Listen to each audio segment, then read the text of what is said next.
There's so many people who do not believe that God actually answers prayers, or even if he does, he's not fast enough. Today, we'll be articulating that scripture, that before you call, he will answer. While you are yet speaking, he will hear. Don't go anywhere. See you after this time out.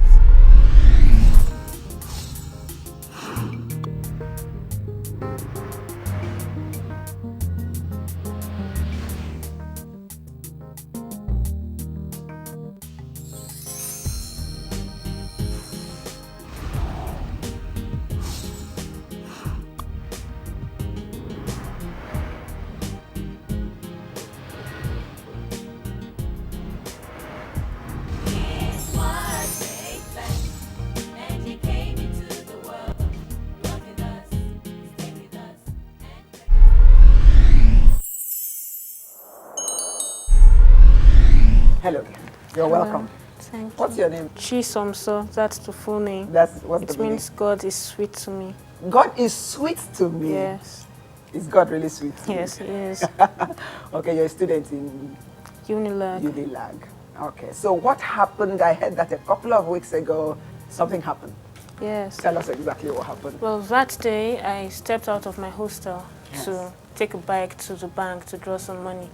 Then a cab, it wasn't the regular yellow Lagos cab, just normal car, just stopped in front of me and asked where I was going. I told, the bank is at Ojueleba, so I told the person Ojueleba, and he said I could get in. I was surprised I got in. There was another guy who was standing there waiting for a bike or something to go to Ojueleba, so we both got in. So somewhere close to Ojueleba, they told the guy at the back, because I sat in front, the other guy was at the back, he brought out, to pay, he brought out some dollar notes. So at that point, I got uncomfortable. But then, I knew I was supposed to get out of the cab, but so I wasn't able to, I didn't get down. Though I knew that was what I was supposed to do, I didn't get down. We went, then the man at the back began to tell stories. He was from Senegal or something like that, and he just kept telling stories how that morning people had been cheating him because this was his first time in Nigeria. He now begged and begged that I should join him to change his money, that he didn't trust Nigerians and all that. In Senegal, they trust women more. You know, he just told stories. I wasn't comfortable. At the same time, I still said yes, you know. I was just, then we went and he said we had to go to some people who held his goods, you know. So we went, we kept going, and I began to get really uncomfortable and scared. Then I started praying. Because I remembered stories I had heard. I'd heard stories about how people got kidnapped, some people were hypnotized and made to get loads of money from home, you know. So at that point, I started praying.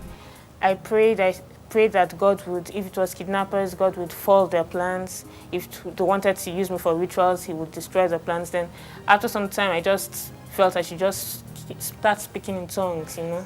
So I did all that in my heart. So the driver kept glancing at me, you know, like he was puzzled. Maybe I was supposed to be knocked out or something. We got to somewhere, Ojondu, that was where they took me to, near Burger bus stop. So at that point, I got into the house. They took me into a house. Yeah, into a house. I got in there. I sat down. I knew I wasn't supposed to go in there, but I went in. I sat down, and they started telling all sorts of stories about how some boxes fell into the guy's cabin in the ship, and they did some nonsense inside some liquid there, and it changed to money. You know, I was just looking at them, and they said they wanted to change everything. I told them. Then, first of all, they said we're all supposed to keep this a secret. Yes. And so we're going to take covenant prayer. That they started praying. One prayed, he said, if he tells anybody he would die, I was just looking at, that was to scare me. Yes. So I was just looking at them. When it was my turn to pray, I prayed that, I didn't pray what they prayed. I prayed that if this was a setup, it would be destroyed. And when I said, in Jesus' name, nobody replied. Nobody said amen, amen. And I just laughed in my heart. I was just looking at them. So they kept They kept it up, just talking and talking. At that point, I told them I wanted to go. I was uncomfortable with everything. I wanted to go. And then they looked at me, and one person said, okay, the taxi driver should take me back to where he got me. The taxi driver said no, he wasn't going to leave the money so they won't cheat him. No, still trying to deceive me. Yes. Then the other guy said, okay, that I should give him my phone number so when they changed the money, they would give it to me. I told them no, I wasn't interested at all. And then they took me, one of them now took me outside, and he showed me where to get a bus back to where I was going. I was just looking at him, I was surprised, you know. And then it was really nice, said bye and left. And I went, took a bus back, and I went by, I was shocked, you know. You hear the stories, you don't know when it happens to you, something different. Yes. I just thanked God. I just kept praising Him. You know? I hear that even long before that happened, that a pastor had given your mom a prophecy. Yeah. Yes. What did the pastor say? About that a dream. Yeah, about how the pastor prayed for your mom profusely. Yes, someone had a dream that I was kidnapped. Yes. 2 people actually. I was kidnapped. Then the second person had a dream where I was kidnapped and I returned. Yes. So at that point, I wasn't around. So they used my mom as a point of contact, prayed for her profusely. And then that was the Sunday. On Tuesday, this happened. So just... While you were in that place, were you scared?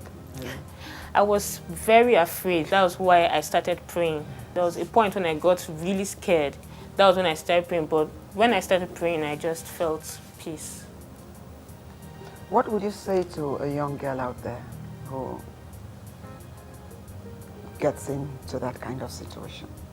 I mean, you had those kind of things, but you were not aware of the modus operandi of how they were doing it. Yeah.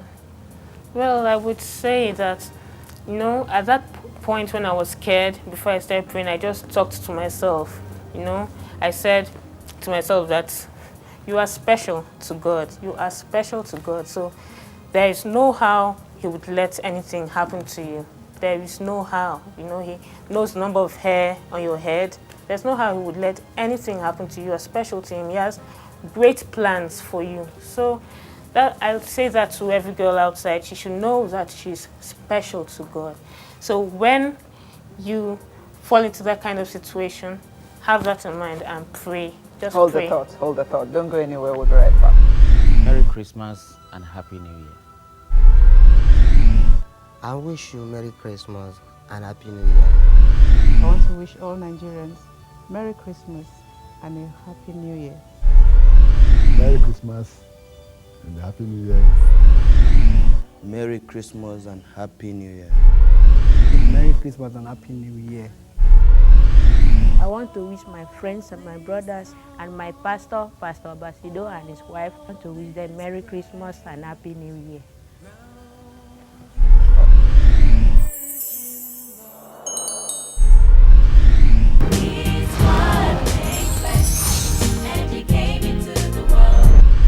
You're welcome back. We're just trying to tell you how important prayer is.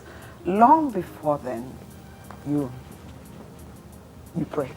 Yes, I do. You do. I do. So it wasn't a new thing to you about praying concerning that situation. No. When you entered that cab, how long did it take you to realize that you had fallen into a trap?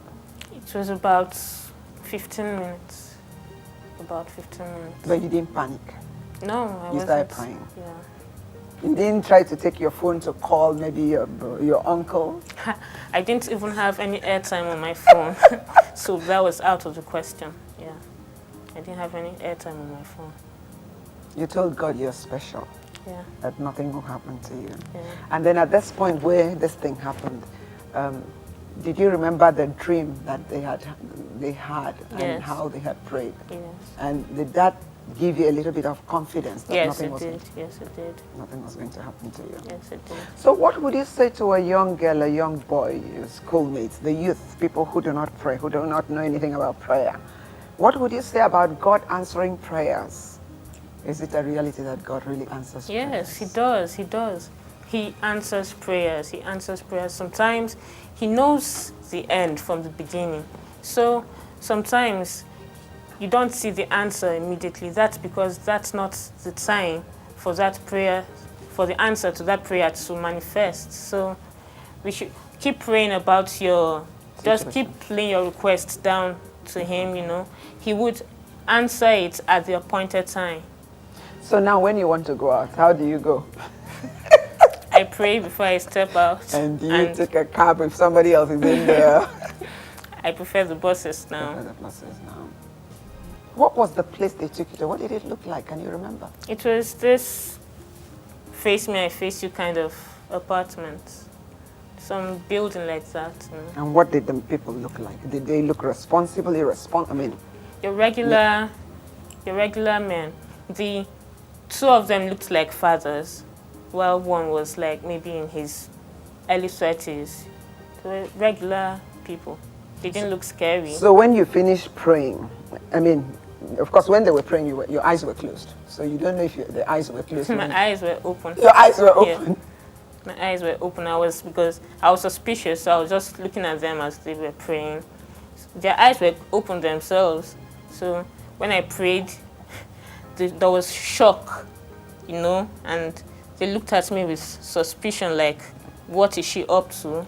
And I just tried to hold back a smile because at that point I just knew they were Deflated. thrown off balance, and so. So when you got into the bus and you got home, when you left, were you trembling in the bus? How did you feel like screaming? What was the feeling? None that they took you to the road, told you how to go. What was the feeling? It was like I had just seen a movie. It wasn't, the reality of what had just happened hadn't dawned on me. You know, I was still dazed. Wow, like, did this just happen to me, you know? So it was when I got back and thanked God and called my dad, and he was screaming on the phone, thanking God and telling me how dangerous everything was. I now began to realize what had happened. Did you call your mom? Yes, I did. I What called did her. she say? She was dumbfounded. She was just... So actually, it was your uncle who shared this testimony in church. And I just wanted you to come here because there's so many people who do not believe that God actually answers prayers because it doesn't come as fast. And you being a testimony that even when you're young, it's good to know God, don't you think so? Yes, it is. It is. So what would you say to your colleagues, those who are still, who don't have a relationship with God, that they get into a situation, instead of praying, they panic? What would you say to... You know, we are created and placed on earth by God. So he's like the manufacturer, you know, a product and a manufacturer. The manufacturer is the one who knows what the product should be used for. So we should all key into the purpose God placed us on earth for. There's no, you think you're having fun as a young person, living your life wild, it's not worth it. That's not the reason you're on earth. Speak on, girl. That's not the reason you're on earth. So as a young person, you should start early to worship God. You should hand your life over to Him early. That way, you key into the purpose He has for you, and you would live a fulfilled life. If you think you want to enjoy your life as a young person, and you would just waste your life, at the end of the day, you have regrets, and you may be fulfilled maybe if you had the opportunity to give your life to Him later, but you still regret those years you lost. There's nothing like having a relationship with God. It may look boring, but it isn't. It's very beautiful. Thank you very much. Thank you, and I wish you all the best. Thank you. Do you at times sit down and, when you sit down and remember that's what happened, do you have goosebumps? How do you feel? I'm amazed, you know. It's just reiterated the fact that I'm special, and I just keep thanking God over and over. Especially when you hear cases of people being kidnapped and being used for rituals and things like that. Yes. God bless you. Amen. This is so easy. You thought it was going to be difficult, right? When I first told you to come and tell us the story. You see? It's so easy. Thank you very much. I wish you all the best. And the Lord will build a wall of fire around you. Amen. You'll be the glory within you. Amen. God bless you for coming to share the story. Thank you very much for your time. Don't go anywhere. We'll be right back. Christmas, I wish you a Merry Christmas. I wish you a Merry Christmas and a Happy New Year. I want to wish all of you a Merry Christmas and a very Happy New Year. It's the season again, the season of giving, the season of Christmas. Christmas, 2,000 years ago, very good day Jesus Christ came to this world of sin, came to die for us. Jesus came for us. God gave him to us. And so this season again is a season of giving.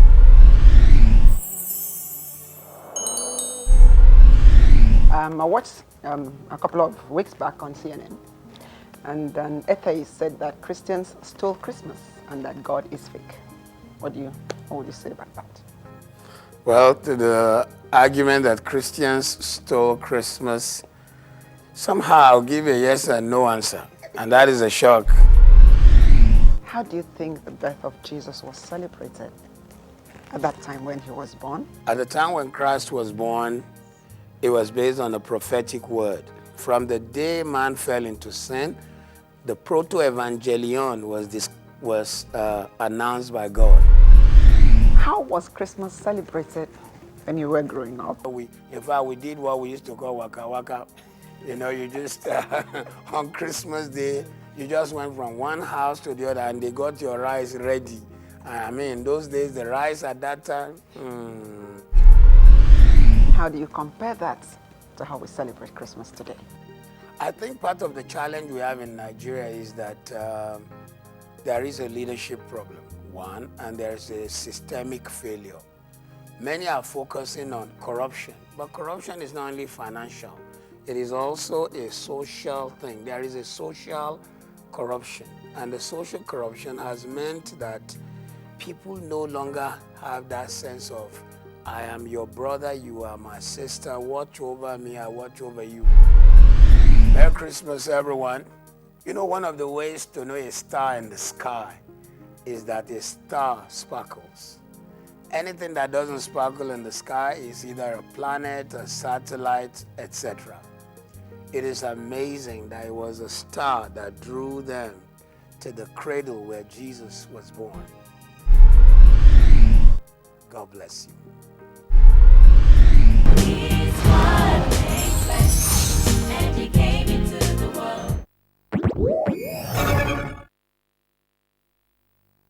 Cerebral palsy is a word I heard first on the 28th of November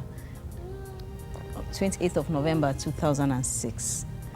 My baby was 5 months old, and I had gone home to visit my mother to show them my baby. I adopted my baby. My baby is adopted. You know, I was told she was 6 days when I adopted her. And prior to that time, I've had a bit of concern about her. Maybe she wasn't, her head, she wasn't lifting it the way she should. And I had asked questions. I even went to a medical doctor to ask him that I was a bit worried about my baby. And she said, no, when the child is 6 months old, you will get to know. That's when doctors get worried. That apart from that, she was fine. So she was like 5 months. I went to take her to my parents, you know, to take my baby for my parents to see. My parents were in the village. I live in Lagos. And this day, before then, I was in the hospital for about a month. So when I came out, I went home to see her. My mother was giving her a bath. And I looked at her and I told my mom that I don't think this child is all right. My mom said, why? I said, look at her, she can't carry her neck. And my mother said, no, I had 11 of you, I should tell, and I should know. I said, Mama, no, I'm a bit concerned that, you know, she's been like this for a while. To appease me, she said, let's go see a nurse. So we went to see a nurse that night. And then the nurse, you know, said, did you remember I saw you the day you were coming back with this child? I said, yes, I did. He said, and I told you so. I asked you if she had jaundice at birth. And she had asked me, and I didn't know, you know, like I said, I adopted the child, and they didn't tell me anything whether she had jaundice or not. So I took the child. So she now turned to my mother. She started talking to my mother that, you know, this child, she started, you know, talking to my mother. She wasn't talking to me anymore. And at that point, I realized that something was really wrong with it. Before I adopted the baby, I was married, you know, for a while, let's say maybe 6 years or thereabouts. We didn't have a child. And before then, I had discussed adoption with my husband, you know, and then, you know, sometimes he would say it's okay, sometimes he would say it's not okay. Then one day he asked me, why do you want to adopt a baby? I said, well, since we don't have a child, that I have a lot of love in me, I think I want to give to a child. I had a beautiful upbringing, you know, and I learned a lot of things from my parents, which I felt I wanted to give to a child. And adoption is another option. It's a good thing, you know, people do that. You have the same feeling. I don't know how those who have theirs, you know, biologically feel, but, you know, you have this kind of love you can't explain. It's very changed. I started running restaurants. It was doing quite well on Body Thomas. Delicante, you know, I started in that 2005, you know, April 2005. It was doing quite okay, you know, and but, you know, I was so involved in the business. So when I adopted my baby, but, you know, there was this emptiness because I was separated. You know, we didn't have a child. You know, oftentimes marriages like that, they survive or they don't survive. Mine didn't survive. I had that vacuum I needed to fill, so I adopted a child. I wanted a company. I wanted somebody I will love, somebody I will nurture. So I adopted the baby, beautiful girl, and she lit up my life. You know, she brought so much joy into me and all that. And I was running her, I was managing her, running my business, and then at 5 months I was told she has cerebral palsy. I never heard the word, like I said earlier. Then I asked, what's cerebral palsy? You know, maybe I should tell you how the doctor told me I got cerebral palsy. You know, I had gone to this doctor at Owerri sick bay. It was on the 28th of November. You know, when the nurse was talking about the child, I thought it was something I just go to a doctor, we go on admission. So I had packed a nice bag, hoping for us to go on admission, they would fix my baby. But when the doctor saw us, he pulled her hands, and she said, Madam, this child was resuscitated. What happened? I said, as in? She said, this child was resuscitated at birth. You know, this child has cerebral palsy. What happened? I said, I don't have her history, you know, at birth, that I adopted her. She asked me from where. I said, from Owerri here, incidentally from some Owerri, through the Ministry of Social Welfare, Ministry of Women and Social Welfare. And she said she was angry. She said, why should they give out a child like this for adoption? That you can't manage this child. You can't, madam, just take her back, take her back. They told you to take the baby? Yes, she said, just take her back to, you know, where you got her from. That you can't manage, you can't handle her. I was looking at him, like, take her back? Yes, you can't handle her. So I called the lady, you know, the director, Mrs. Imado, that's her name. I called her. She said for me to come over. So I went over to her, and she was very sorry. She said, almost at the point of tears, she said they've never had this kind of experience. But madam, you can't handle this child. Please leave her. She said, what of your husband? I said, I told you, you know, I was separated. She said, in that case, you can't handle the child. Just, you know, leave her. Leave the child. I said, why? I said, madam, you can't handle her. Leave her. So that people, viewers listening, would know why she said you can't handle the baby. Yes, Tell us what cerebral palsy. Yes, at that point, I didn't know what was cerebral palsy. Exactly. So I left the child. I walked out, made a call to my sister, who is a pediatrician. And I asked her, what is cerebral palsy? You know, she went on, I can't remember what she said, but she kept saying the child may never walk, the child may never go to regular school, the child may never talk, you know, all those things. Then I said, really? That Chisomso has just been diagnosed with cerebral palsy. My baby's name is Chisomso. And she said, that's a tough one. Then I left I dropped the phone. I went back to the woman, she said I should leave the child. So I left the child. I came to Lagos. I cried all through. I sent messages to my sisters, my siblings, all of them. Everybody was saying, no, you can't handle that child. Think of the future, leave that child.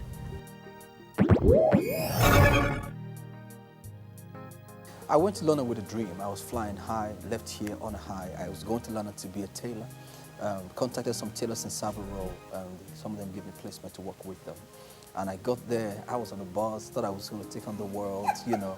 And I got there, and of course I spoke to pigeons and grasshoppers, and they clipped my wings. They said, this is England, it doesn't work like that here. In England, everybody starts from cleaning.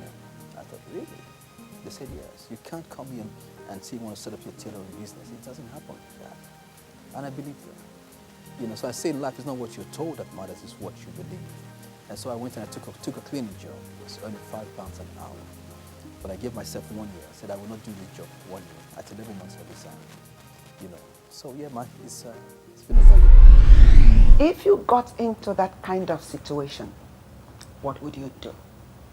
Well, my prayer is that you will not fall prey to that situation. And if you do fall prey to that kind of situation, God will come through for you. And that scripture will be made manifest in your life, that before you call, He will answer. And while you're yet speaking, you will hear. Until I come your way another time, I wish you a Merry Christmas and a wonderful New Year. Goodbye. My name is Uduak Abasi, meaning God's will, perfect will of God. Have a great week ahead of you. Goodbye.